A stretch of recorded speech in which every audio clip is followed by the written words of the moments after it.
So ఏదేమైనప్పుడు కూడా రైతు భరోసా పైసల విషయానికి వచ్చినట్లయితే ఈ 9,000 కోట్ల రూపాయలని ఆర్బీఐ దగ్గర నుంచి అప్పుగా తీసుకొచ్చిండు ఏది రేవంత్ రెడ్డి.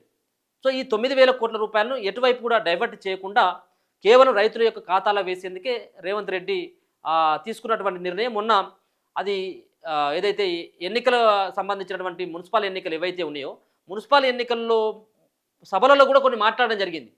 మీకు ఇది కాగానే మీకు నెక్స్ట్ ఆ పైసలే మీకు రైతుల ఖాతాలో వస్తాయని చెప్పేసి మాట్లాడారు. మరి ఇప్పటికి ఎన్నికలు అయిపోయి దరిదాపుగా 15-20 రోజులు అయిపోయినాయి. మరి ఇప్పటి వరకు రైతు భరోసా కోసం మాట్లాడినటువంటి మంత్రి కనబడతలేడు, ముఖ్యమంత్రి కనబడట్లేదు, అసలు కనీసం అటువైపు కూడా ఆలోచించినటువంటి పరిస్థితి కనబడట్లేదు. రైతు భరోసా పైసలు ఇంకెప్పుడు ఇస్తారు? రైతులకు సకాలంలో అందించాలి కదా, పంట ఎండిపోకుండా ఉండేందుకు.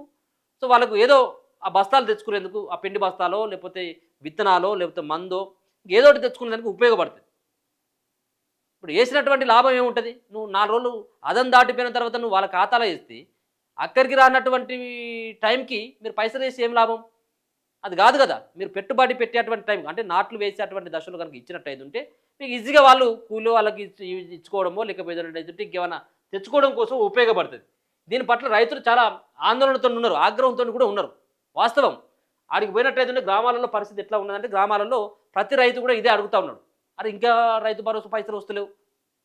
చాలామంది మీకు సంబంధించిన మీ కాంగ్రెస్ పార్టీకి సంబంధించినటువంటి కార్యకర్తలు కూడా మీ పార్టీ పైన వ్యతిరేకత పెంచుకోవడానికి, మీ పార్టీ పైన మీ పైన కొంత కోపానికి రావడానికి కారణం ఏంటంటే మీరు ఇచ్చినటువంటి హామీలో భాగంగా ముందుగా రైతులకు ఇచ్చినటువంటి హామీని నిలబెట్టుకున్నటువంటి ఒక ప్రయత్నం చేయరు.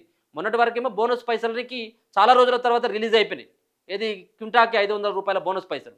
ఇప్పుడేమో అవి కూడా లేకుండా అవే ఏదో రకంగా వాటిని విడుదల చేసి అయిపోయింది. అంటే లేటుగా రిలీజ్ చేయడం ద్వారా మీరు ఇచ్చినటువంటి పేరు కూడా ఉండట్లేదు. దయచేసి ఇప్పటికైనా ఆలోచించి రైతుల ఖాతాల్లో జమ చేసేటువంటి ప్రయత్నం చేయరు.